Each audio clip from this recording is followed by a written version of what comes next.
CST, live on Facebook and YouTube. Join us as we discuss pertinent issues that relates to you and I with your host, Alinko.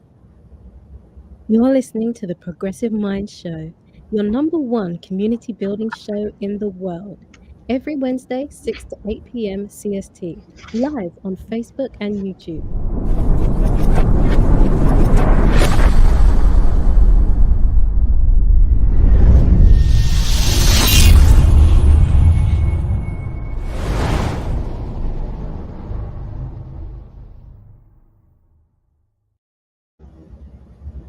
Well, welcome to this episode of the Progressive Mind Show. My name is Sena, aka Alinko.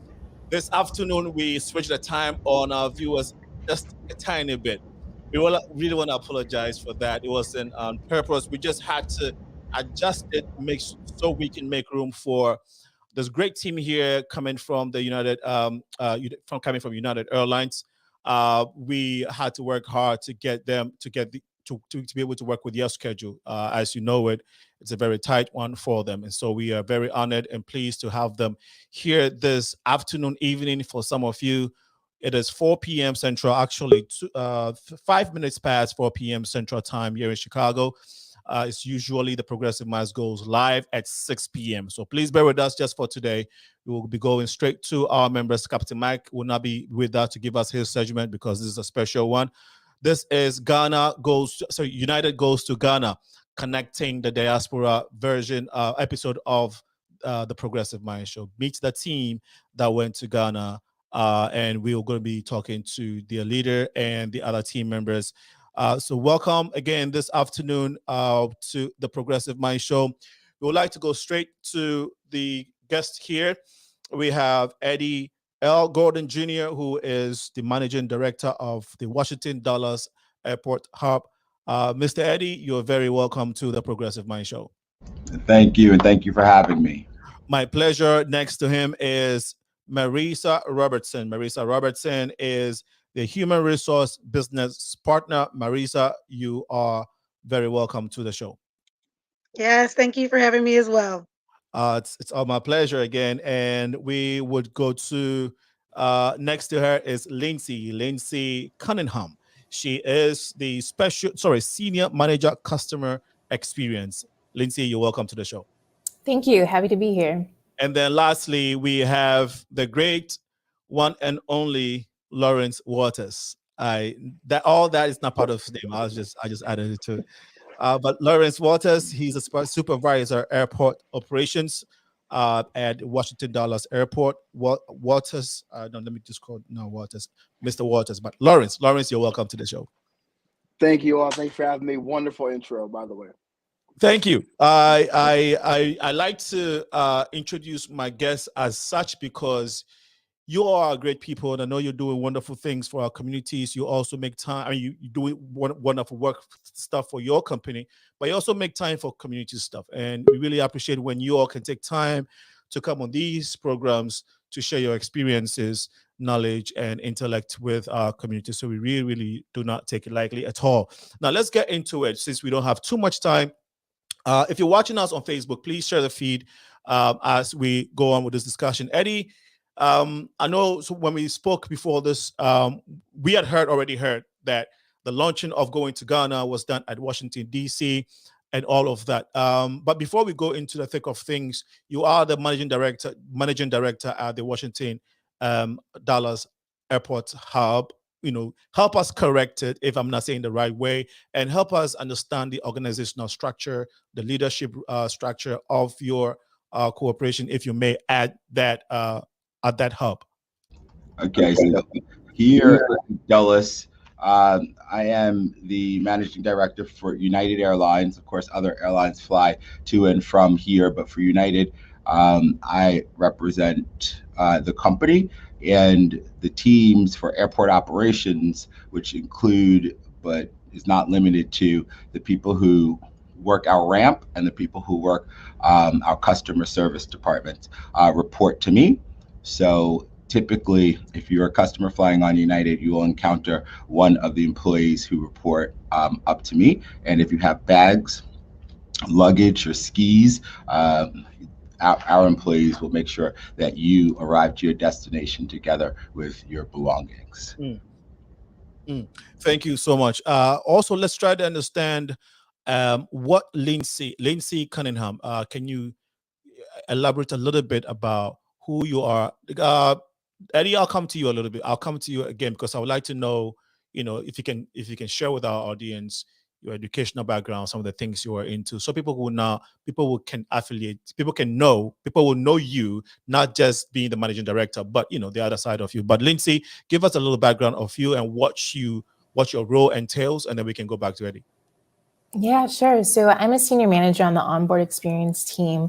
And what my team is responsible for is determining the strategy for that onboard experience. So particularly the part when customers are on the aircraft, which is the majority of your trip, how can we make sure that our customers have the best experience? And so we look to build the roadmap, not just for the current year, but 3 years from now, 5 years from now, what should that experience look like? And then we also help execute that. So that the ultimate goal is that people want to choose to fly with United and pick us over our competitors. So that's just a quick summary of what we do. Brilliant. And maybe some educational background, some fun things that Lindsay likes to be involved in. Yeah, so my background is actually in accounting. I went to the University of Wisconsin and studied undergrad and took my graduate degree in accounting as well. And so what I do now is definitely not finance related at all, but it's much more interesting, at least I think. So that's just a little bit about my background. Thank you. And Gordon, if we can go back to Gordon just to get that piece. Yeah, so for me, I went to Duke University and I majored in Spanish language and literature. Then I graduated and I went actually to law school. So I'm a lawyer by trade, and I did practice here at United for about 10 or 11 years before I took on this role as the managing director of hub operations. Beautiful. So beautiful. Thank you so much. Let's hear from Marissa Robertson. Marissa, you're actually in Chicago, right? Oh, okay. Yes. Okay. I know a few friends who went to NIU Champaign. Is it UIC or NIU Champaign? UIUC Champaign. But yes, I went there as well. Okay. Yes. So tell us a little bit about. So now we know that you went to UIC. That was for undergrad or for graduate school? So both. So my undergrad degree is actually in business administration. So my concentration was marketing and business entrepreneurship. And then my master's degree was also from University of Illinois in human resources and labor relations. Beautiful. And if you can tell us a little bit about your role with United Airlines as a human resource partner. Yeah, so I support our marketing and customer loyalty divisions as well as our network planning groups. And so primarily what I do is lead people's strategy. We have a lot of work that needs to get done. So I liaise with the leaders a lot about putting the right people in the jobs to get that work done. The best high level one-liner I can give. Thank you so much. And just so another almighty is in the house, Christopher Terry. Christopher Terry, you're welcome to the show, but let's go to Lawrence. Lawrence, a little bit about your background and what you do as the business manager airport. No, that was Lawrence is the airport supervisor airport operations. I'm sorry, Lawrence, go ahead. No worries, brother. Yeah, so I'm originally from Boston, Massachusetts, the greatest sports city on earth. Got my undergraduate degree from the University of Massachusetts in public relations. And then background is actually in religions. Got my Master's of Divinity from Emory. So I have a little background in theology and studying Old Testament literature. Currently, I'm a supervisor in Denver for customer service. My job is to basically ensure that we are building loyalty and branding for our passengers. We are the face of the company from the frontline perspective on the ground. So my job is to basically ensure that, customers are satisfied, people are happy, and people are continuing to fly United. That's my one-liner. Thank you so much. Let's talk to Chris, who is the business manager, Airport Operations Americas. Chris, welcome to the show. Hey, thanks for having me on today. So as business manager, I oversee the Americas region, which includes Canada, the Caribbean, South and Central America. And so I'm responsible for CRE projects, finance, and then the metrics and performance of the stations. So about 68 line stations. Brilliant. And you're located in Washington, the East Coast, or you're here in Chicago? I'm actually also in Chicago. Okay. So Marissa, Chris are in Chicago. The three, I'm assuming, are on the East Coast? No, Lindsay's also in Chicago, and okay. Lawrence is in Denver. We have three Chicago folks. That makes me very happy. I don't need. We don't need to talk about the weather. We love it out here, regardless of what you'll say. we love our Chicago. But guys, very honored to have you once again. Thanks for sharing your backgrounds. We want to know all this going to Ghana. You know, United Airlines. So Gordon, maybe Eddie, maybe you can give us the background. How did this whole thing start? Because Ghanaians, and not just Ghanaians, Africans have been asking for this for a long time. A long time ago, it was Delta. Then there was a company that sprung up. There was a Ghanaian who started doing something in this area, and then now we have. You know, we have it actually that United is going to Ghana. So please tell us how it all started, and then we can continue from there. So we launched a brand new weekly service between Dulles and Accra back in May on the 14th, and then we increased that service to once per day starting on the 1st of December. And that was in an effort to meet the demand for the holiday season. So when we did that, someone had a great idea of collecting book bags and school supplies that were donated by employees, both here at Dulles and in Newark. And we decided that we would partner as an airport with Beacon, which is our business resource group for African Americans. And we did that, and we got a few hundred book bags. We put them on an airplane, we took them over, and we handed them out to two separate institutions. One was a school and the other was an orphanage. So it was really, really a fantastic experience, and the collaboration between the teams is really unparalleled and likely unmatched. So that was a successful effort, in my opinion. Awesome. Did the five of you all go to Ghana when we? Okay, so can you tell us about when? Tell us when this actually took place. Me. So we waited a few months before we went. We launched the service in May. I think we went in October, and we all went together, flew on the same plane, and we did. The only downside to the trip, in my opinion, was that it just wasn't long enough. So we were there for a couple of days because our service at the time was 3 days per week. And so we went and we did a pretty quick turnaround because, of course, we all have jobs in Chicago, Denver, and DC. But every moment that we were there, we tried to take advantage of, and we absolutely made the most of it. In my view, you know, the Ghanaians were really some of the warmest people I've ever met. And I was delighted to get to know more of them. Thank you for sharing. Now, let me ask, for the five of you, would you say that was the first time you had set foot on the continent of Africa? For yep. All five of you, okay. Wow. So now let me also ask, maybe I'll ask all of you. Lindsay, have you heard about the conversation when it comes to the African diaspora and all of that? Have you had that conversation going on at all? Yes, I have a little bit, but it was my first time on the continent, so I wasn't really sure what to expect. But like the same thing Eddie said, they were some of the most welcoming people that I've met. Definitely were able to see, even though it's just a few days, we were able to really see the culture there, and it was an experience I'll never forget for sure. Chris. So I echo what Lindsay just said.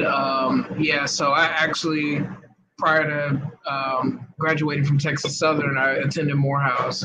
And so they have a class called ADW, which is all about the African diaspora and the movement of Africans across the globe. So definitely was an enlightening experience to put the two together from, what I've read and also what I saw, and, to be able to put boots on the ground. So, Lawrence? Yeah, I, kind of echoing what everybody else said. I have actually had a lot of friends growing up in Boston who were from Africa, specifically Nigeria and Ghana. In fact, one of my closest fraternity brothers is from Ghana. So just hearing his experiences and, just hearing him talk about how much he loves Ghana and just getting, the access and the ability to get my feet, on the sand of Africa, especially Ghana, was just an amazing experience. Thank you for sharing. I don't know if we got Marissa. I don't know if you responded to this question or not, but do you want to respond to this? Have you heard about this conversation ongoing? Yes, and so I actually be able to echo a little bit of what Lauren said. So we had a quite large African community at U of I when I attended. So a lot of my close friends are actually from Accra, and I of course went over the holiday season. So I heard all these great things about it. So it was quite amazing to be able to go for myself and just see the community and experience the community. And certainly I hope to go back again. Thank you again for sharing. We will talk more about your personal experiences in Ghana and the feel of African people on the continent. But it will be good to also understand a little bit more how you were able to go about your day-to-days, your challenges. How does this whole thing work? Because we just fly, we just come and sit in the plane. How things happen for us to get that convenience and that experience, we don't know. So you guys in the back end are making these things happen for us. So we would like to maybe Eddie or Lindsay, how do you coordinate all these activities? Maybe if you can share the experiences, some of the experience, of course, not all.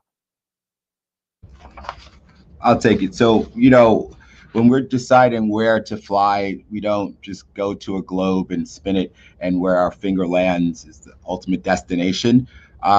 We did our research, and as it turns out, 47% of Ghanaian immigrants in the United States live in a United Hub city. So even if you don't live in DC, you can connect through DC to head to Ghana for the holidays or for just general leisure travel. And we recognized, I think, that a direct flight can make a huge economic impact and lead to so many positive outcomes for tourists. Before this flight, if you were leaving to go to Western Africa from this region, and probably from most regions where we fly, you'd have to connect through Europe. And still, people do connect on United through Brussels, but this gave people a direct link to Ghana, and then from Ghana they can go to other places like Lagos. But of course, now we also fly directly to Lagos, Nigeria. So we put a lot of work in it behind the scenes. And if you recall, in 2019, I think that was supposed to be the year of return, Ghana 2019. And so we wanted to leverage that opportunity and capitalize on all of the traffic that would be flowing there. And frankly, things sort of slowed down during the pandemic, but from what I can tell, they didn't slow down too much. And here we are now. We had a very successful holiday season with both flights going to Western Africa from this hub, and really, really proud of what we've done here. Thank you for sharing. A lot of Africans, would question why, some of these major airlines does not fly straight to Africa, and you have to go through all this, sometimes Europe and other countries that you mentioned. Would you say that the number one thing, because I was going to ask you, why did United wait this long to start going to Ghana? Would you say that, of course, the year of return would be the major motivating factor or attraction that finally convinced United that this is a destination that you all have to be going to? I think it was a major motivation for sure, and it proved to be 100% right. I have people who are going to Accra because I spend a significant amount of time in our lobby all the time. and it just is one of those places on the map that people want to visit. And after having been there myself, I agree that it is a place worthy of a vacation. Eddie, again, thank you so much for sharing. As the managing director of the hub, does it mean that every operation, every activity that goes on at that airport falls under your responsibility? Oh, well, we have a really large team, and we do have a vast scope of responsibility, but there are some things that don't fall directly under me, but that have some sort of indirect reporting relationship to me, because ultimately if something happens here at the Dulles hub, I'm likely to be the one to receive the phone call. So, and there's so many things that happen here that people don't ever see or know. Exactly. And most of those things have an indirect linkage, if not a direct one, to me. Yeah, thank you for sharing. Lawrence, supervisor of operations, what does that mean actually? If somebody wants to just, you're supervisor, right? Operations, but if you as being the one that is in charge of this, maybe you can help us understand briefly what your job entails. Yeah, actually, it's a very fulfilling job. You know, the customers often have a journey, right? So the first journey is checking in, right? So you check into the lobby, you check into your flight, then you go through security, and then you go to the gate. You know, our job is to make the transition as smooth as possible from getting from the gate to the aircraft.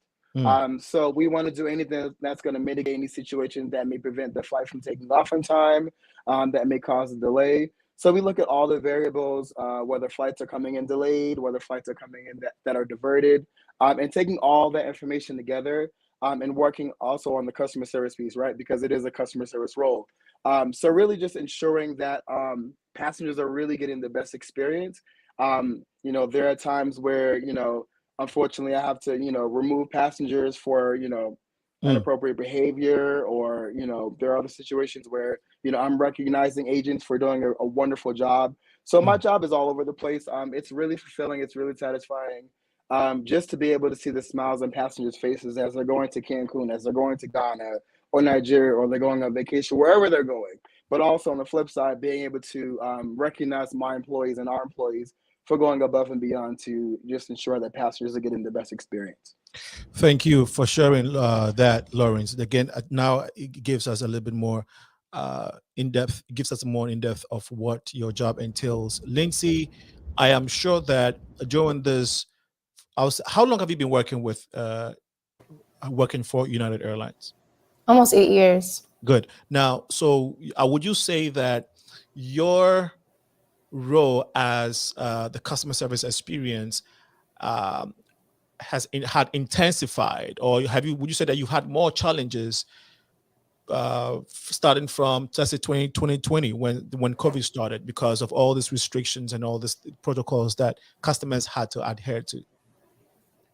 Yeah, so when COVID hit, we definitely kind of had to pivot from what can we do to innovate and enhance the customer experience to how can we make the customer experience more safe. So in 2020, that was our most important focus for sure. But now, as we're starting to hopefully recover from COVID, though, we're starting to go back to, again, like, what can we do to be innovative and really enhance? We'll still keep those safety measures for sure, though, but starting to think about more creative solutions. And so when we think about routes like Accra, what my team is responsible are thinking about things like the food. How can we serve things that are culturally relevant to these customers? We know a lot of people will be from Ghana that are on these flights. And so that's one of the things that we did, was create new meals that are unique to Ghana for this flight.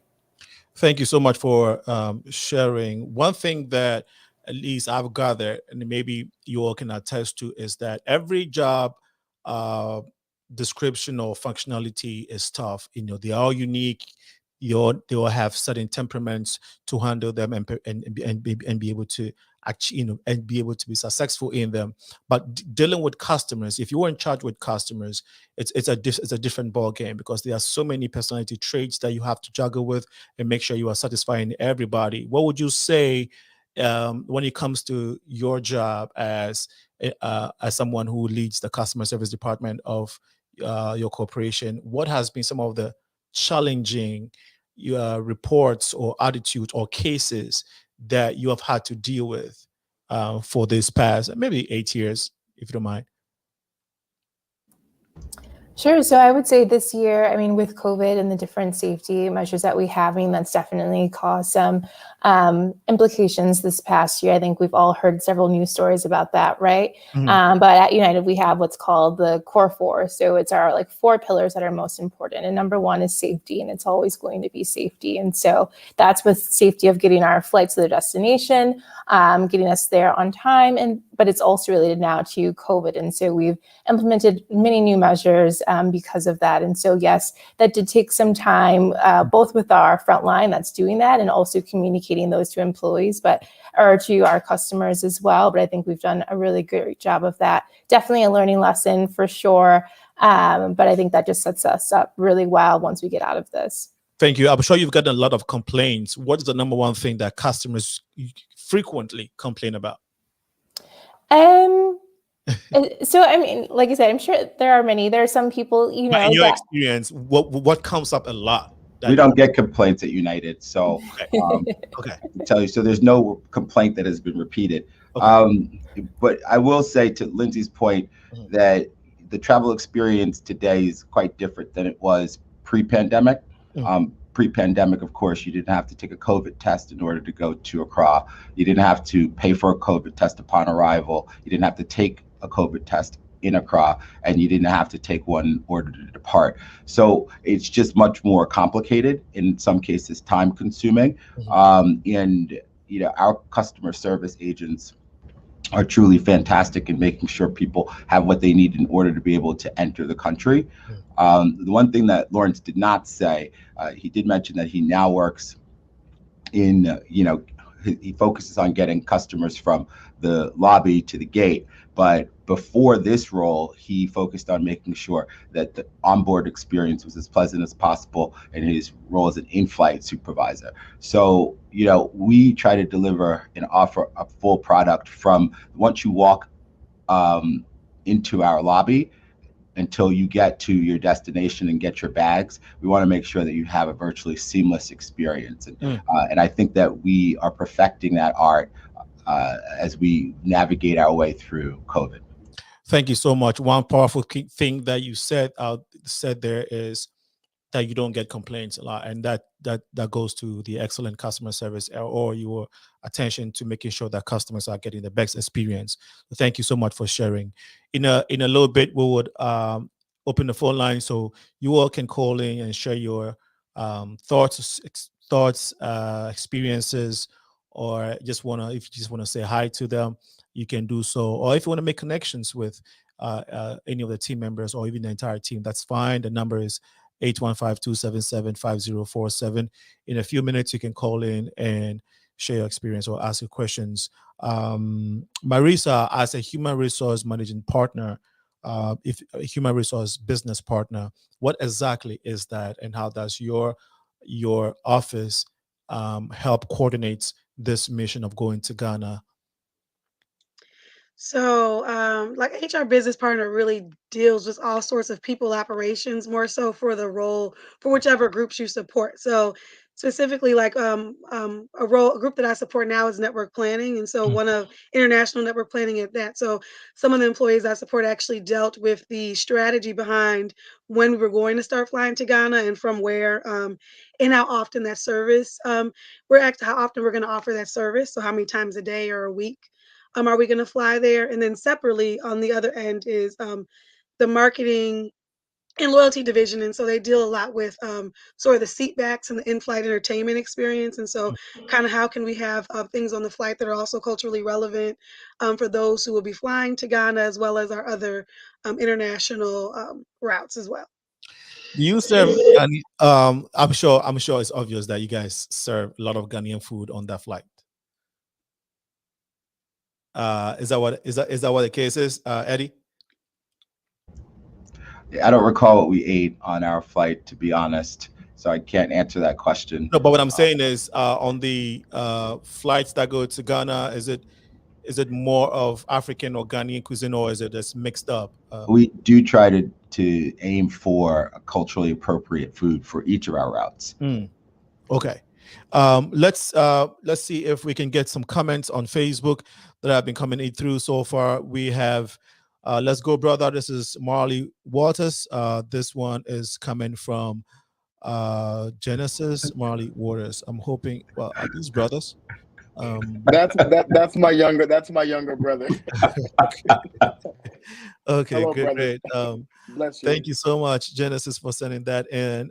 Fisher says, awesome. Must have been a wonderful feeling. I'm sure that was when you were talking about going to Ghana. Nene Kweku says, great conversation. Thanks, United, for your partnership. Really really want to thank Nene for your question. Your comment. Jay Uchiha says, Eddie Gordon. And this one is, oh, sorry, I didn't see that. Mr. Candy Ghana, great show, bless up. Thank you, Mr. Candy Man. Mr. Candy Man is a business folk. We would, okay, looks like we have a call coming through. Just bear with us. Let me go through these comments. Why does RT from JFK to India, regardless of the time of the year, is cheaper than a ticket RT from JFK to Ghana? We would have the team members respond to that, but caller, please tell us your name and why you're calling. Hello, this is Mr. Candy calling from Chicago. Yes, Mr. Big up. Hey, thank you so much, bro. Go ahead. Okay. So regarding with the food, I just want to ask United team members if maybe we can have a connection, because I do run a confectionery business and also a restaurant in Ghana, Accra, and it's a registered business in the United States. So we can see if maybe we can connect, and most likely after today's event, if maybe we can serve them with Ghanaian food, since the business is in the U.S. and we can take care of everything in the U.S. That's fine. Service can be provided in Ghana, as well as snacks, which can be customized with United, because we do supply Kimpiski hotel with snacks and stuff for their event. So I will be more than happy to work something out with the team. Okay. I think this goes to the team. I don't know if you're Eddie. I don't know if you heard him clearly. It was a bit muffled. Could you summarize? Yeah, basically, he's saying he has a confectionery business here. He supplies customized candy and some food supplies to Kimpiski in Ghana. I'm sure you know what Kimpiski is, a huge hotel in Ghana. And since he's already doing this, he's wondering if he might be able to talk to you guys later to provide some kind of customized candy or confectionery items, for your clients that will be flying to Ghana. So he's just, trying to see if this is doable. Absolutely. A discussion is always possible, and we'll bring it to the right people who handle our catering. Absolutely. So the answer is yes. Well, Mr. Candy, I hope you heard it. Okay, thank you so much. Well, my pleasure. I really appreciate it. Okay. No problem. I want to address Miss Judy Jones's question about a round trip ticket from JFK to India being cheaper than a ticket round trip from JFK to Accra. You'd have to ask the carrier who flies that route. That is not a route that we fly. So I'm not in a position to answer that. But if you'd like to get to Accra, you should feel free to book a ticket on United through Dulles. Well, hopefully that answers your question, Judy. Next comment here is we have, okay, there we go. We have Aurelio Atieno. I'm just happy there is a direct flight from Chicago to Accra. Well, this is not from Chicago directly. This is from Washington, right? Right, but the connection is easy and the experience would be seamless. So you can always start out at O'Hare, transfer in Dulles, and you'll be there in just a few short hours. And it will be the same ticket price, or? It'll all be priced into the ticket, yeah. Okay. All right, Aurelia, hope that answers your question. Let's say Ethel Selam says, great show, thank you so much. Now let's look at your individual experiences in Ghana. So Lindsay, you said that was your first time, and you mentioned apart from the hospitality that you had experienced, what else was your what perspective? What other perspectives did you get from the country Ghana and potentially Africa that you probably didn't know prior to your going there? Yeah, so like Eddie mentioned a couple years ago with the year of return, I can now see why people want to go back to Accra. It was such a beautiful city.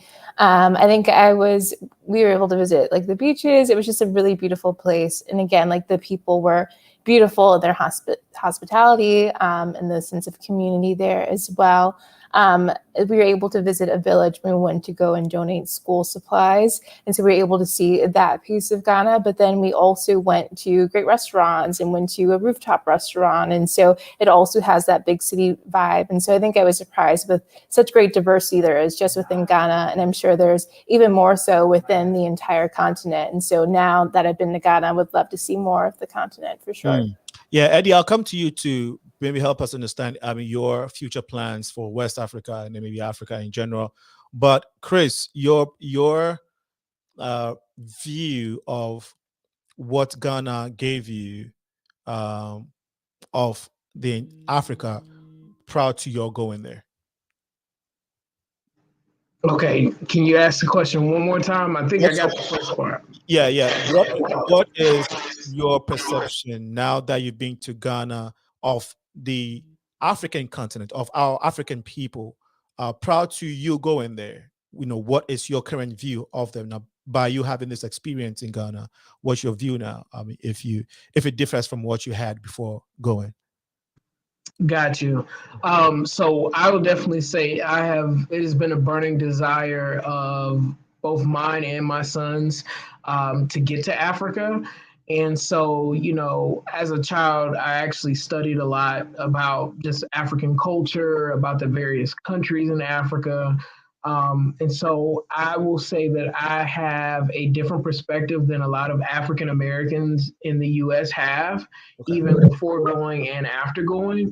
But what I will say is that now that I've been to Ghana, and this is the universal for my travels internationally, I always have a fear of, based on what I've read online and based on, you know, just crime rates and stuff like that.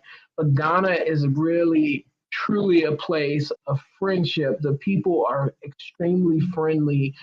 We had a driver there. His name was Agu. He went above and beyond. The people are really, really, really, really amazing there.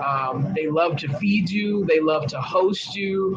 And they just love to be around you. And when they find out that you are from America, they try to give you as much information as possible about Ghana. And so I think I kind of speak for the group here when I say that our experience was enlightened by the folks that we came across that just, you know, shed light on information like, hey, you should go here. Hey, you should try this out. Hey, you should do this.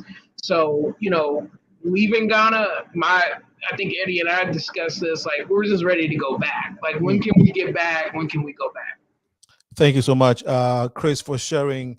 I don't know, Lawrence, if I got your take on this, but okay, your view of the African continent based off your experience in Ghana. I will say that for me, Ghana gave me my entire life. Like it was a wonderful experience to be able to see an entire country where people look like me, right? Representation is so huge and it matters. You know, I lived in Atlanta, Georgia. You know, there are a lot of people who look like me there. But to see this in Ghana was a wonderful and it was a beautiful experience. Even seeing like the mothers of the local village come and greet us, you know, when we went to the local school to hand out school supplies was just such an impact on me. Seeing how wonderful matriarchy is and seeing how powerful the Black woman is so inspiring as well. And then also, you know, you have the other moments that were just a total culture shock, you know, from the overwhelming markets where I was a little anxious to the wonderful jollof rice, which is my favorite. It was just a wonderful time. And I honestly can't wait to go back because it honestly changed my life for the better. Thank you. If you say you change your life for the better, again, that's that lens, that's that feeling make you look at Africa, the continent Africa differently now prior to your going there? I would say yes, because my perception of Africa was only what I saw on TV. Obviously I have a lot of friends who are African, but just to go there and experience, I'm like, oh wow, this is like a wonderful place where it's day-to-day functions. People go about their business, they go to work, they do the same things that we do in America. But it also helped me to appreciate what I have, right? There are times where I'm down in the gutter and I'm like, okay, I wish I had more. But to go to another country and to be able to give them things that we take for granted, like school supplies and pens and pencils, was just so meaningful to me. We saw students who were 2 to a desk, sometimes 3 to a desk, with a class with no air conditioner. Those are things that I take for granted, and it definitely changed my life for the better. Thank you so much. Let me get Marissa's point of view too before we go back to Gordon. Marissa, you want to comment on same question? You want to respond to the same question? Yeah, and I mean it's a lot of echoing a lot of what they said. Like it was truly a beautiful country, a beautiful continent is what I'll say. Similarly, I got only thing I've seen of Africa is things I've seen on TV, but I've heard all these amazing stories from my friends when they go back. So it definitely, I don't think you can really put into words how beautiful the experience was, or how beautiful it was being there, seeing all the people, and even just traveling there as well. So I'll kind of just leave it at that. It was truly an amazing experience. Thank you so much, Lindsay. Oh yeah, I think I responded to this. Oh, you did. Awesome. Yeah, but I was going to say the only other thing I would add is I don't know if my experience of Ghana can shape my entire view of the entire continent, just because I'm sure like there's so many differences amongst the different countries. And so because Africa isn't a monolith, I would love to go now and visit other places so I can have that perspective. Awesome. Now that takes us to go, Eddie now. You're in Nigeria and Ghana. Is there a third African country that I'm missing? No, I just visited those two, and I visited the second one because I was inspired from having been in Ghana. We, though, in 2021 started flying to Accra, to Lagos from here, but also from Newark. We were flying to South Africa in Johannesburg. So look, we already have a footprint on the continent, and I expect that I'll visit each one of those four potentially wonderful places, but I can confirm that Accra was fantastic and Lagos was great, and I'll go back to each. But to an interesting point that was made, one of my best friends is actually from Ghana, and I do think that I have a different appreciation for his warmth and his brotherhood after visiting the place of his birth. And frankly, every one of his relatives who I've met, I could absolutely see how they are also from Ghana, and it's just a great place. I mean, full stop, hands down. Thank you. And as a major American airline company, what are the goals? What are the goals for future routes to other parts of the continent?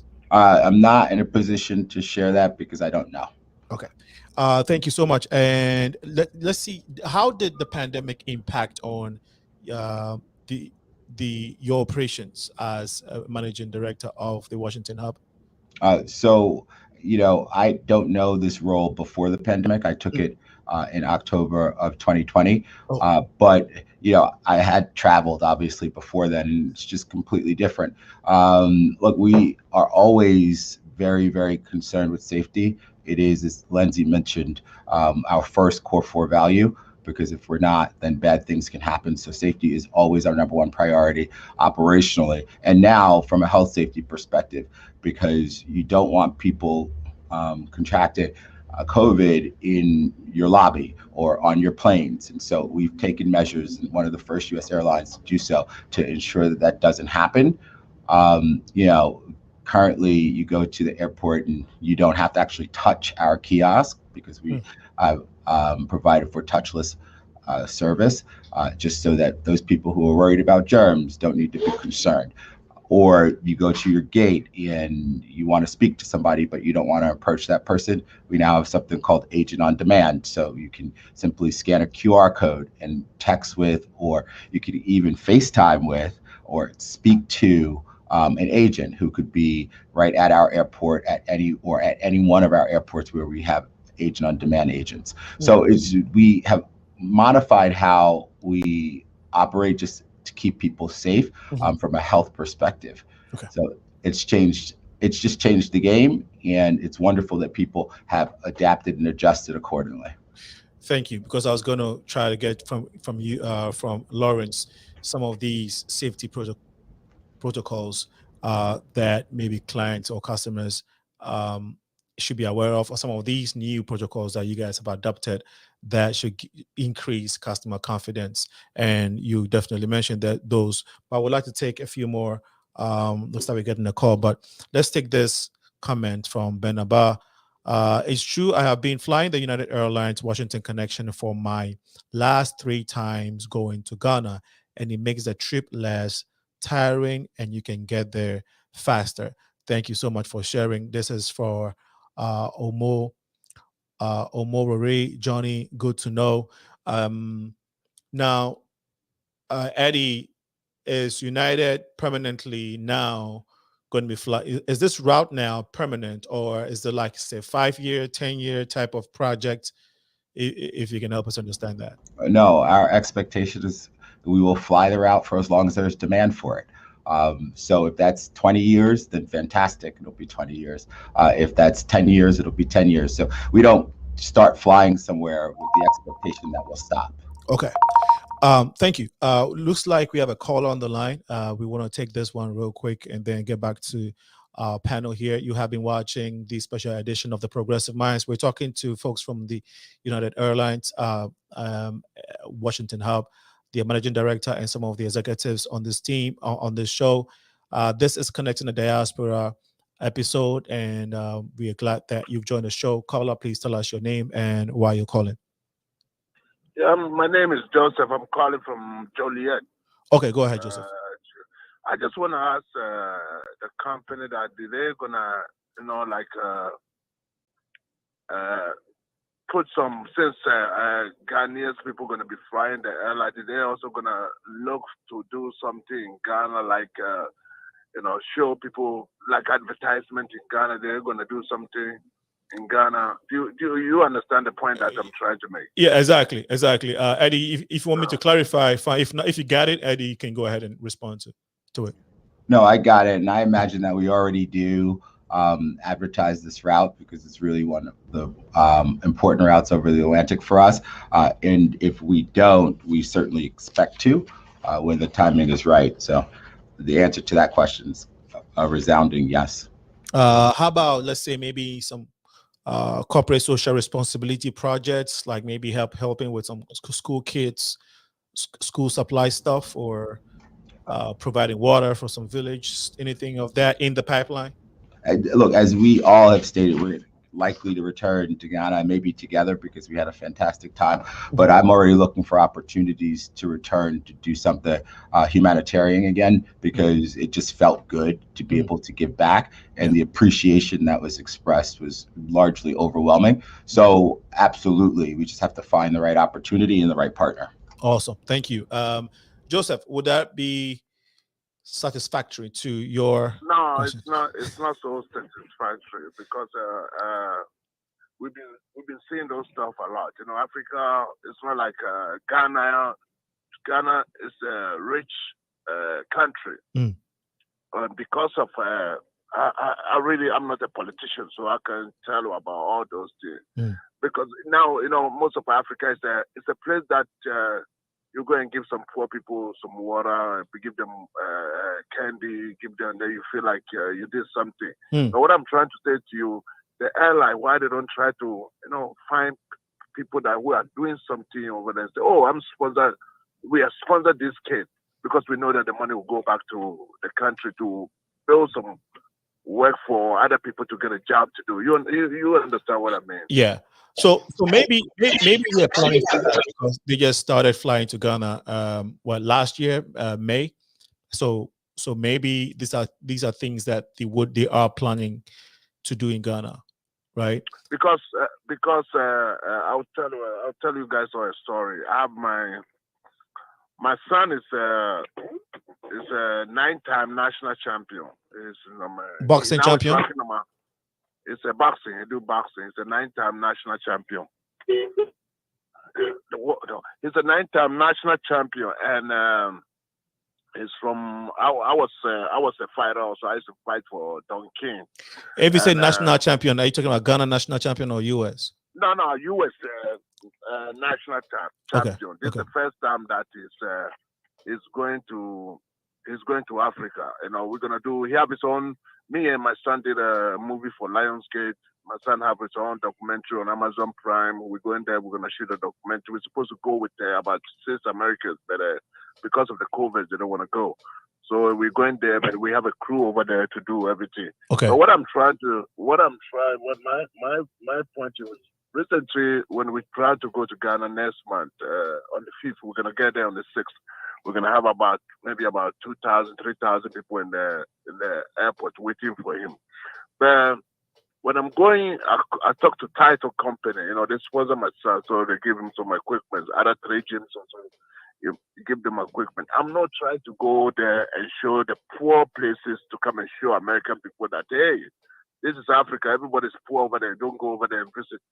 You know, and most of the time that's the team we picture, and that's the thing that we want to find a way to stop it. When I'm going over there, USA Boxing, I have an agreement with them. The amateur boxers from Ghana, they can come here to stay here and train for 3 months, stay here for 3 months and stay here for 3 months and train over here. So my point is the airline, if they can find a way to find the athlete from there and do something for that, I think that is much easier. And then the people also who you help them, they're gonna invest back to the country, you know. Okay, so maybe you are talking about, you know, a potential type of working relationship with your son, who's a national champion, going to Ghana with all this crowd, and maybe United doing something with you all to, you know, so it can be a win-win situation, right? Right. Just even my son, there's a lot of people also doing that, but you know, that's the thing that we have to, because I think he gets it. He wants to respond. Eddie wants to respond. No, I get it. And look, just because we went the first time on a humanitarian effort doesn't mean that we're not seeking a partnership. I'll reiterate that we are looking for potential opportunities of whatever type in the region, because it makes sense and we fly directly to and from the region. So the answer again to the question is yes, but we just started the route and we need to locate and determine who the right partner or partners are. Joseph, I hope that makes sense. Yeah, that makes sense. But what I'm trying to live for you guys is, you know, we live in this planet, and this planet is how you want to make it. If you want to make it to be heaven for you, you can make it. If you want to make it to be hell for you, you can make it. And some people also, they want to live that good life, but sometimes they don't have the opportunity to live that good life. They have some kind of different people, so when they grow up, there's everything much easier for them to get. They get a good job, they do everything. When they go work, they don't care if they're gonna get fired. They know that they're not gonna get fired, and then that's the thing that we try to do. Try to find a way that if we black people also, we go to work to feel like our job is secure. We're not gonna get fired. So this don't have nothing to do with races or no races. I'm not trying to bring races inside, but that's what I'm trying to say. Let's find a way to make make the planet a better place. Okay. I think it's a fair message. Really want to appreciate your time and your contributing to the show, and definitely we can have after show conversations. Of course, the director just said that, you know, they are open to potential partnerships and engaging in these positive conversations. So yes, let's keep the conversations going even after this. Okay. And if you guys want to, you can Google my son name. You just type Joseph. Actually, we might have his image here. There you go. Yeah. I've always had his image. So yeah, he is a lot of things. He 2 times USA boxing national champion. It's a lot of titles. He's a gem in the country. I know him very well. You know that, and he's a great kid. He started this at the age of 9. He's about what age is he now? He's 14. He's going to college also full time. Okay, good. So great. great kid, has won a lot of accolades and awards. Definitely somebody to look out for. And I know big time promoters are trying to sign him on now.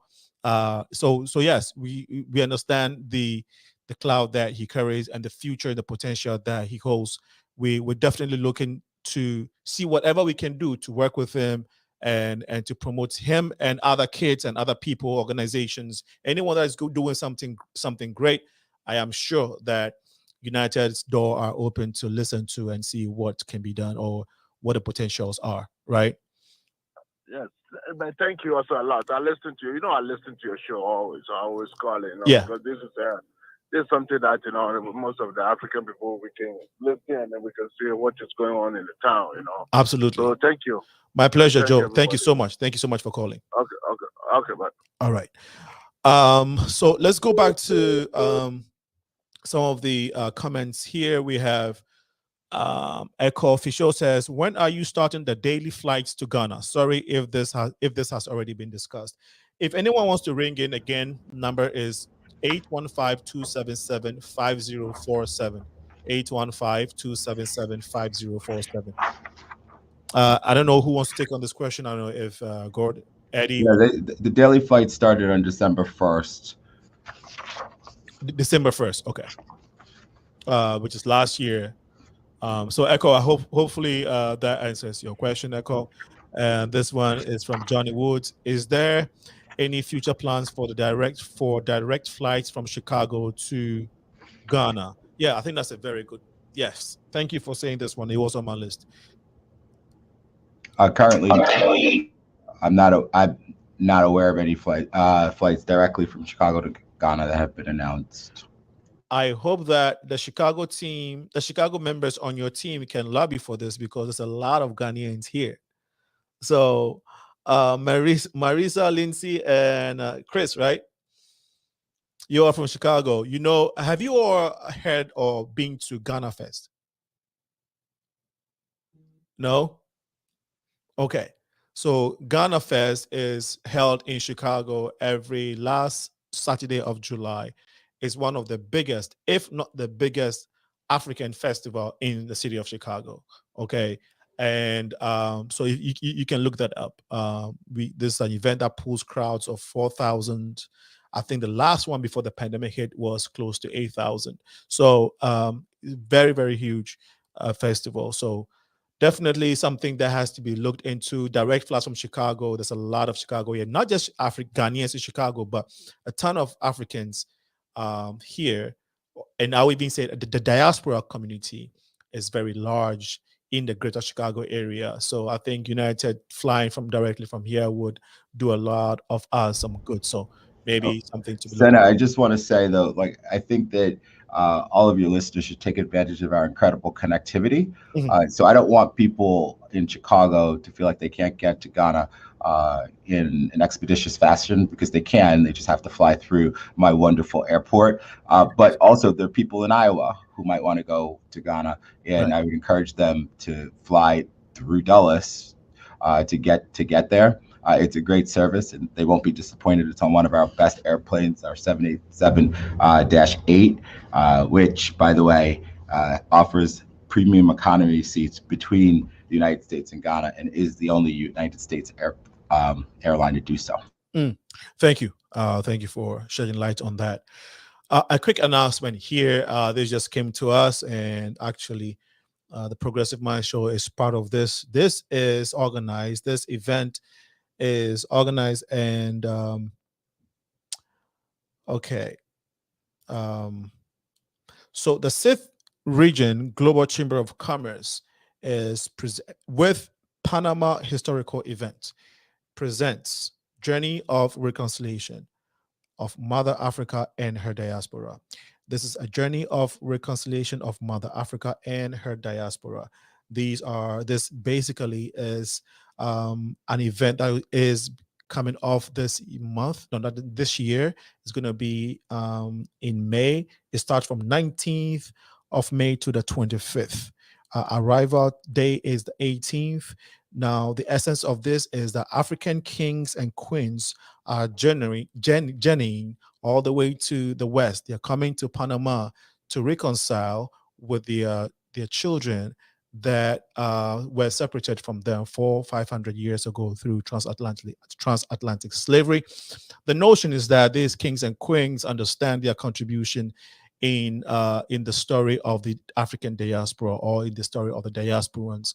So they are journeying to come here to make up, to reconcile with their children. And so just please put that, take note of this date, is May 19th to 25th this year. May 19th to 25th, 2022 is the Kings and Queens of Africa journeying to Panama.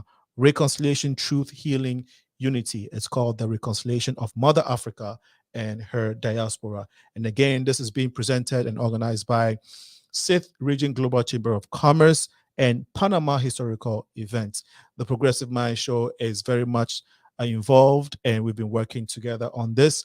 We're coming up with our own mini event to this one this year, June, which will be announced. It was supposed to have happened February 5th, which is Black History Month, but due to the Omicron variant, we had to postpone that. It's called the exchange ceremony. So that will be held in Chicago, but the major big one, which would involve African kings and queens traveling out here, is the May 19th to 25th event in Panama. So keep that in mind. We'll also be posting this image or this information on our social media platforms for anyone who wants to get to know more about it. Wanted to get back to the comment that I was on the page, which is, do you have any Ghanaian African community liaison that would be able to connect you to initiative here and in Ghana? If not, I will be available. I'm sorry, I'm getting some feedback here. Let's see. Okay, I took care of that. I think it was coming from Chris's end. If not, I'll be available to offer my services. So Benaba is saying, so I don't know, Eddie, if you want to respond to this, or Lawrence. Yes, we do not, and I would welcome the opportunity to chat. Okay, awesome.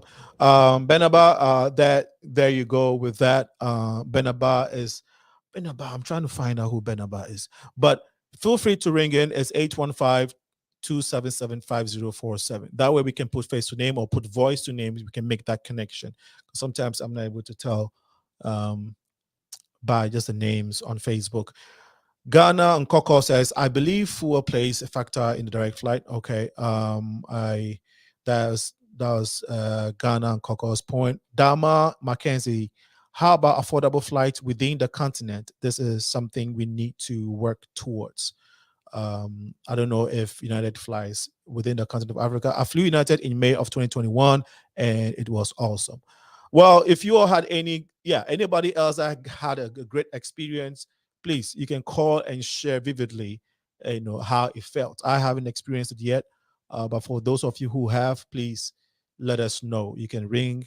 It's 815. I think that we lost that number on our screen. I'm going to try and get it back here. Boom, there we go. It's down on the banner. Yes, 815-277-5047. So Ghana Coco said he flew in May 2021. Okay, thank you for sharing your experience. My family and I flew United Airlines last year, July, August to Ghana, and it was fantastic. Thank you so much, Johnny Woods. Fantastic initiative, Bill Boglo. So that is, let's get back to another comment here. I like United as they have bigger space, and I once flew them to Las Vegas and was really impressed. Okay, so great feedback from our audience on your services so far, and I think this is great. This is great. We are looking forward to even more a great relationship with United Ghana, and not just Ghana, but hopefully other African countries too. As you are flying to Ghana now, Eddie, are there any foreseen competitors in the near future? And what are some of the strategies? I know, of course, you wouldn't want to disclose all your company strategies, but corporate strategies. But what are some of the steps that you'll be taking to make sure that you are a step ahead of other international flights who have now started this route yet? Well, I think Delta serves across from JFK. And look, we're going to continue to do what we need to do to be the best airline in aviation history. As I said, in 2021, we launched 4 flights to Africa. One, of course, to Accra, but then to Lagos, and then also, of course, South Africa. We fly to Cape Town and Johannesburg. So I'm hoping that we continue our growth in the region, but you'll just have to stay tuned to see. Absolutely. We have a call on the line. Please tell us your name and why you're calling. Hi, I'm Marilla. Hey, Marilla, please go ahead. Well, my experience didn't start as a good one, but it ended fantastic. Okay. I actually I normally take Delta to Accra, and I decided to take United because I heard that they were flying there and it was a great experience. So I was flying from Dallas, and I was supposed to take the flight from Dallas to Dulles, and then on to Accra. Apparently the flight was oversold. So I had informed the lady at the desk. I told her, I said, well, if that's the case, can you not put our bags on, because it will end up going straight through and we may not be able to make it there to get our bags and everything on time.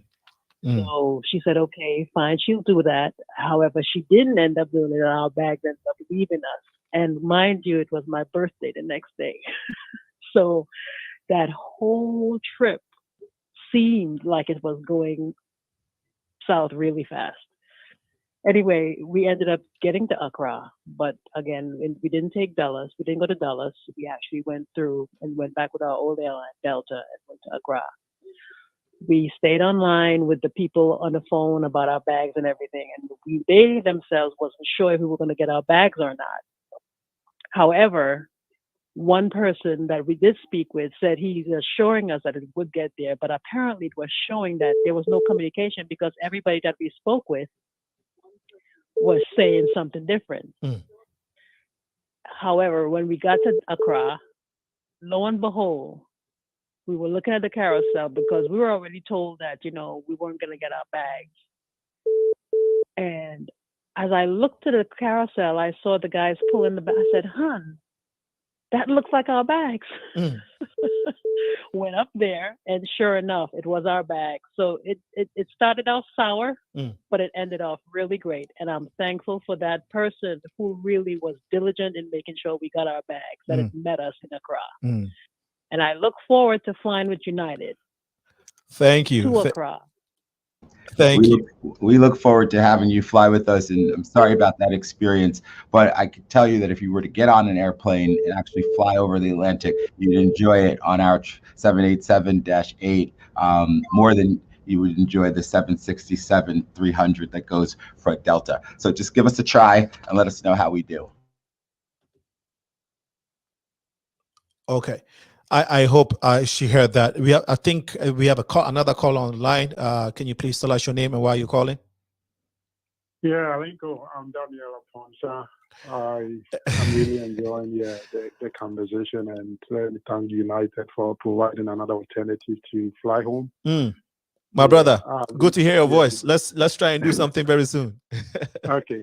Yeah. I haven't used them to fly, like I said, to Ghana, but I used them to fly internally. I went to Las Vegas. That was a long trip from East Coast, like from Maryland to Las Vegas. You can imagine. That is almost like similar to traveling from here to Ghana. Okay. Right. And I think I really like, their service, they have good space. But what I want to advocate to the United Airlines rep on your program is that Africa, there's a bit of a cultural contest here, right? When we travel abroad, we come in here we come to see greener pastures. When we go home as African people, usually our people back home expect that we will bring some good gestures, maybe buy some few stuff to them to show, that, this is what we are bringing as gifts, because some of the things that you see here are nice, they like it. But oftentimes we are restricted with these 2 bags, phenomenal, like 25 pounds or whatever bag, phenomenal thing. Is there any way the companies can make it 3 bags allowance instead of the 2 bags? And just to account for that cultural context that people who often are traveling back home, they've not been home for 5 years, 6 years, 7 years, 3 years, we want to buy stuff, and maybe when they go home, we have an extended family system, unlike the Western country where your family system is nuclear. It's just you, your wife, your kids, for the most part. But in our system, you are not just within that extended family system. You are in what do you call it? In an extended family system, and you have to cater for your cousins, your uncles, sons. And please, you put that context, cultural, consideration, and see if they can allow for 3 bags at least minimum, so that people who are going home can be able to buy, can be comfortable. Stuff. Exactly. To make it that is the only thing I see the airlines don't probably understand our culture and how that makes a big difference from the things that we send home. Absolutely. Thank you. Absolutely. No, that's a very great point. Eddie wants to respond to that. No, I'll take that point back to our folks, just so that people understand that it's cultural to bring the luggage that is generally carried on these routes over there, and we'll see what they say. Well, thank you, sir. Thank you. I appreciate it. Thank you. Nana, thank you so much for your contribution. We really appreciate you. You too. Bye. Bye-bye. The number is 815-277-5047. For those of you who want to get your points or recommendation or questions across before the show ends, which will be the next 15 minutes, pending any last-minute glitches. But that's where we want to end the show. You have been watching United Airlines goes to Ghana, meets the team. There's the team that went to Ghana. And we are also using this episode. This is also about connecting the diaspora. And so we hope that in the future, as we connect in the diaspora from Africa to the continent, to the diaspora and vice versa, we can have United in the mix. So please keep the conversation going in your homes, in your communities. Remember to share the feed on Facebook and on YouTube so we can get the word out that United is flying directly to Ghana. Big things are going to happen. We are sure and confident of that. We feel that this is the beginning of great things. A comment from Nana. I use United big. Okay, I think that was the guy that called earlier. I actually changed dates. I actually changed dates when I was in Ghana. They made it very simple to change flights, and it was okay. So what he's saying is United made it comfortable and flexible for him to change flights. This is from Jay Uchila. Go United. Thank you so much, Jay. I flew business class to Ghana in June 2021. On my return back, I was told my ticket doesn't include luggage. I was shocked. They made me pay $600 at the counter. I made a report when I got back and was given credit. Not very nice of them, but you got a credit, right? Lindsay, I know you're in charge of customer service. So this type of thing may, probably fall at your desk. Is that correct? And what would you want to, how would you want to respond to it, Lindsay? This actually is something that doesn't fall under my expertise. So I don't know, Eddie, do you want to answer this one? Yeah, I can answer this. Look, and I understand that it is not something that most people appreciate, but we have limited space in our cargo hold, and we have to make sure that we can fly the plane. And if it's too heavy, then it's too heavy. So fuel being as expensive as it is, there is often a surcharge associated with tickets. And there were certain types of tickets that did not include luggage. But I'm glad to see that in this case that a credit was given to this customer, because clearly whoever gave it thought it was deserved. Thank you. Thank you so much for responding. And Echo, thank you for sharing. Echo is also on the East Coast. Echo, yes, I know you live in the East Coast, exactly where. And I know you, Echo's a DJ. He does a fantastic show on Facebook every now and then. and Echo will also be a very great resource person for any of you to maybe work with. So who knows, after the show, Lawrence, Marissa, Lindsay, or Chris, we might have to connect you to Echo for some of the things that he does. Will be a very great. He's a very great resource person. So I think that we should be able to do that, make that connection happen. Can they increase the luggage? I think this guy called it more greatness to come. You all are doing a wonderful job. Eddie's mom. Wow. Eddie's mom. Nice to hear that from you. Thank you so much. Hi, Ma. Great job. Good job. Okay, so that is that for the comment so far. Echo says that, yeah, thank you. You sound like my personal peer. Yeah. So the number is 815-277-5047. You are watching a special time edition. Now, this Wednesdays are typically our episodes. Wednesdays from 6 to 8 p.m. Central, and then Sundays 4 to 6 p.m. Central. We are here to talk about community issues, talk about things that uplift up our community and connect the diaspora. Today, we have the team that went to Ghana from United Airlines. They are here to talk about their experience and some of the plans, for some of the future plans of going to West Africa, Sub-Saharan Africa. He mentioned that earlier. And some of you have also shared your experiences. Some have shared your comments. We really want to thank you. We have a few minutes to wrap up this conversation. If anybody wants to ask a question, feel free to do so now. If you want to call, do so as well.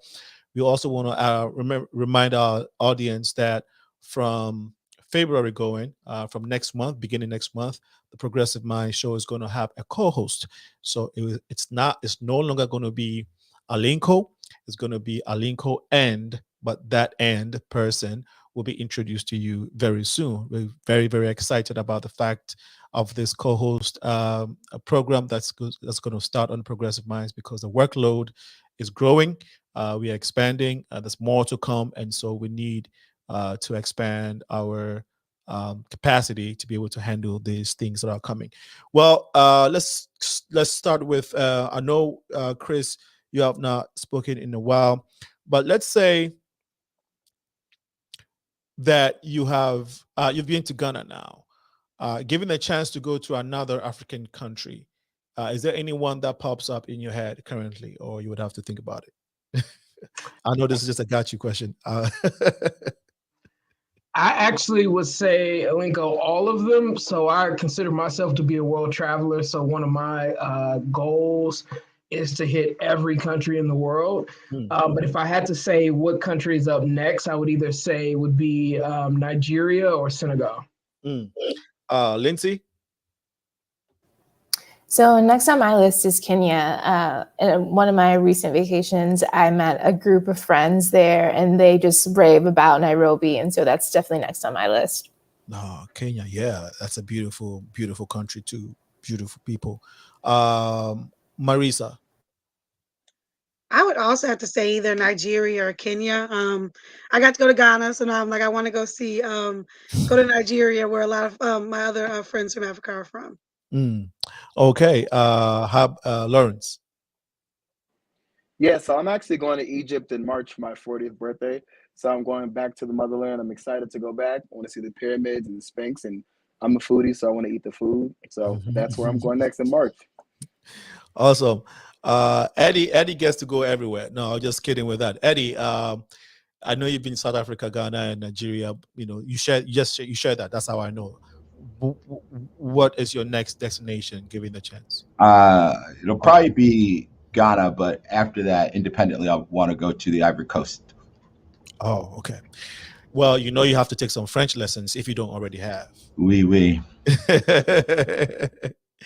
The people in Kenya are responding. They say, welcome to Kenya. This is from Faith. For those of you who want to visit Kenya, what's up, brother Linko? Royal Black G says, hey, Royal Black G, I know you are in Ghana now. Can you give us feedback regarding United, routes there and how people are talking about it? I know you will be coming to Ghana soon. I mean, back to the US. I don't know if you plan on. Well, so yeah, let me ask this: do you bring people from Ghana back to the US, Eddie? Yeah, absolutely. Okay. We send the flight full, and we hope to get it back full. Okay.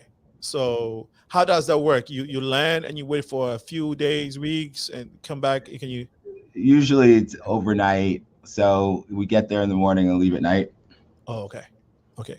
Well, look, we just sit in the plane. We don't know how these things work. So, sometimes you wonder what happens in the back end.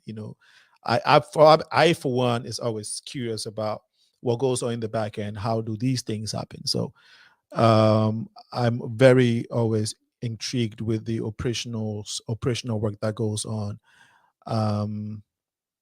a daily basis. Okay, so with 6 minutes left, we'll want to take final words from our team here. We want to start with Christopher. We'll go all the way and we'll end with Eddie. It's been a wonderful an hour and a half so far on this episode, and we really want to appreciate everyone that has contributed and that has joined us. I know there are some of you on Facebook that I can see. I'm trying to get to you so we can recognize you. If I haven't done so, please forgive me. It's very, very unintentional. I'm trying hard to get to that. But let's try and get the final words from the team. Christopher, please go ahead.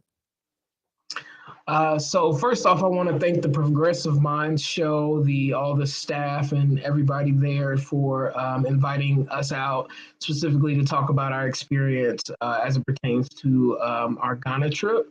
And then I also want to just say that we hope that you all make United Airlines your choice provider for flights. For transportation, period, whether that be domestically or internationally. Please allow United Airlines to give us the opportunity to get you from A to B.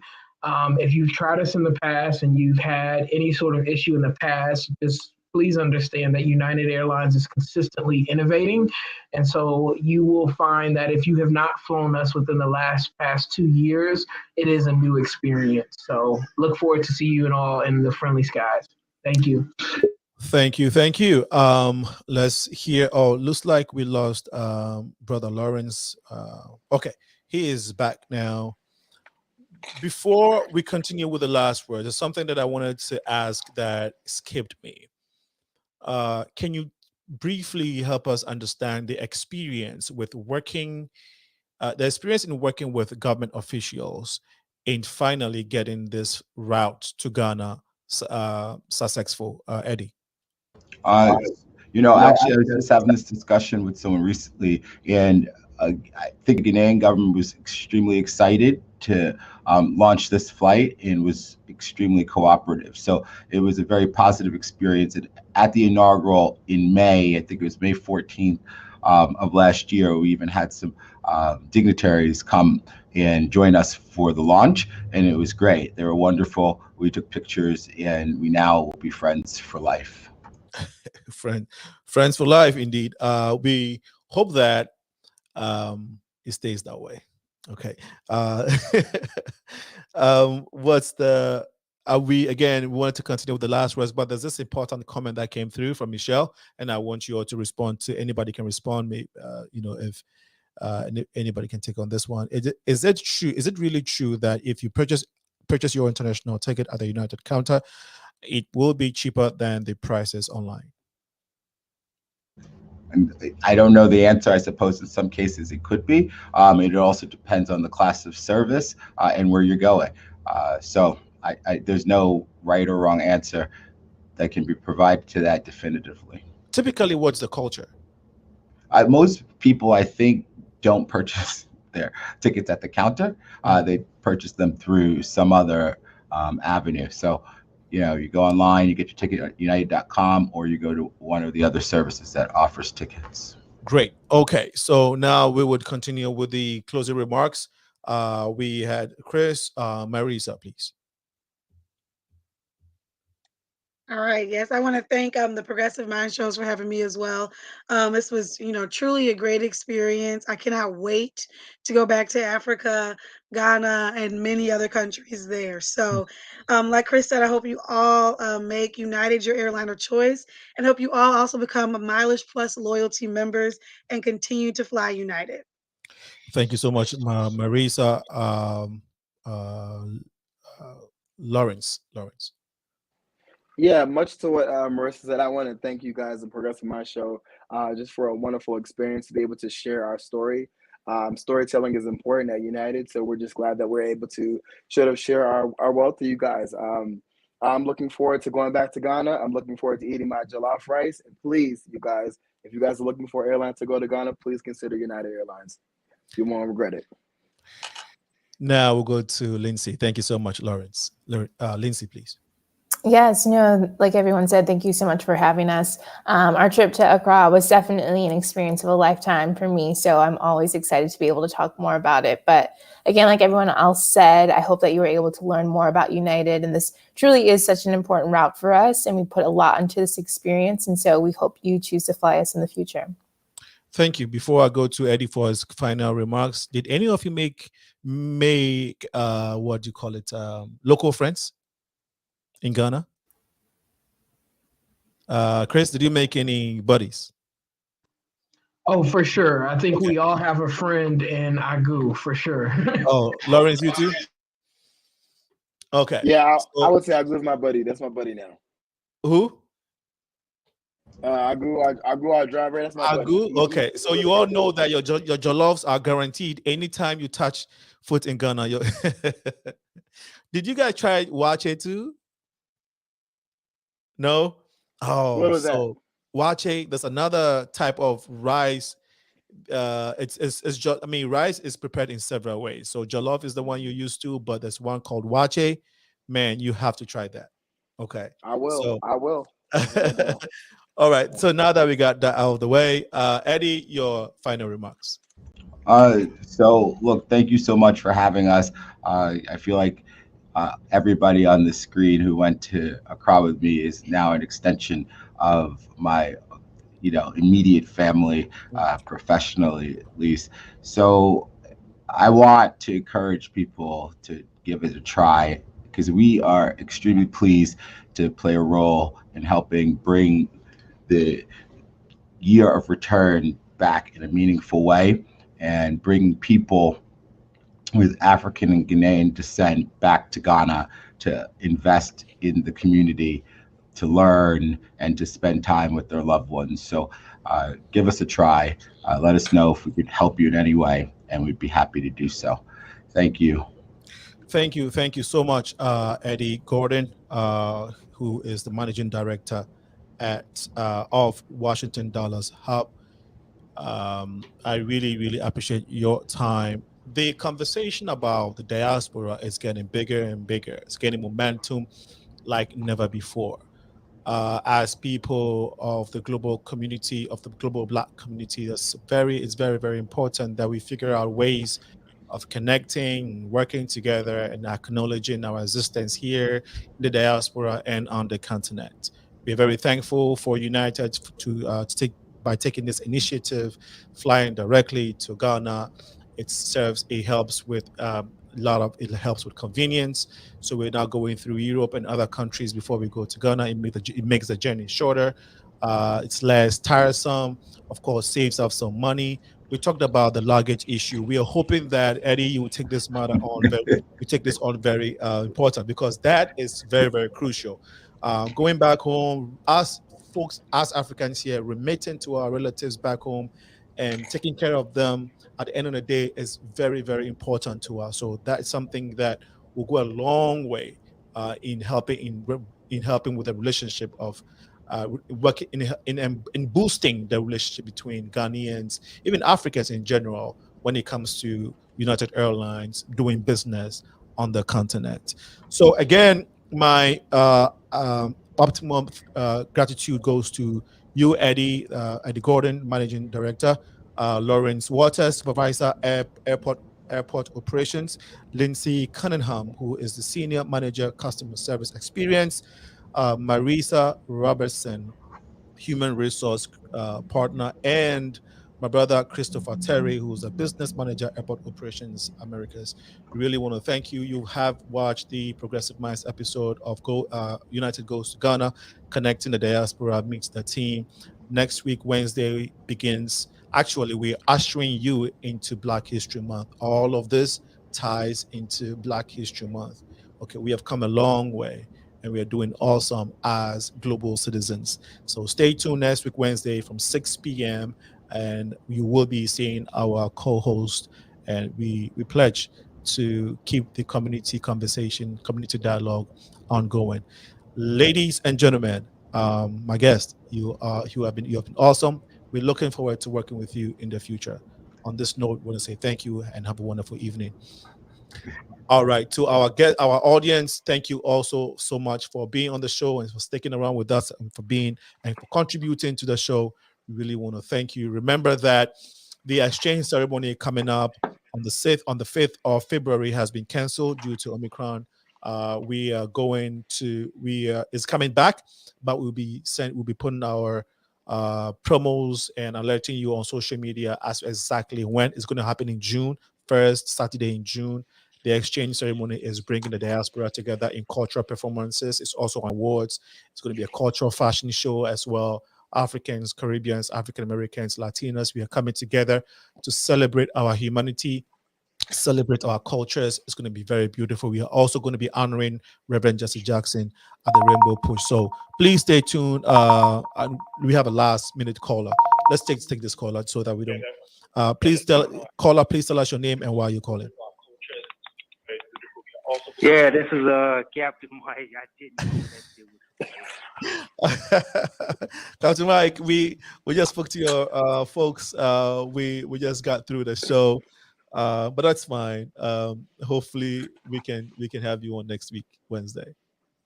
Yeah, I just finished up all the weather stuff. I was like, man, let me call in and link in early. Then I went to the page. I'm like, shit, it was already started. You wanna say hi to your folks? Yeah, why not? Yeah. So Lindsay Cunningham is here, Marissa, Robertson, Christopher Terry, and Lawrence. They are still here. Eddie just left. Okay, yeah. How's everybody doing? So this is Captain Mike Eskew with United. He has a segment on this platform, this show, which is called the Captain Mike segment. He reads the news, weather, and sports. He gives us the news, weather, and sports updates consistently before we start our show. And he just wanted to say hi to you guys. And Captain and a host. How's it going, Captain? What's going on, brother? Hey, how's it going, guys? I was glad to see United on there. Yeah, Captain Mike has been with us since 2017, since the beginning of this show, and has been always consistent. And thank you, Captain Mike, for making this connection. We really appreciate it. Well, unfortunately, the show started a little early today. Fortunately and unfortunately, the show had to start a little early today. But we know we're going to have you next week, Wednesday, same time. I mean, at 6 p.m. at our usual time. Yeah, you kind of caught me by surprise today. I thought you got. That's on me for not checking. See, I'm always because we sent you the correspondence. All right, we'll talk about this offline. Okay. All right. All right, guys. All right. Have a good evening, bro. Hey, we'll see you. All right. Take care. All right. On that note, remember, to whom much is given, much is required. This has been your host, Alinko, with the Progressive Minds. Have a wonderful evening, guys. Bye-bye.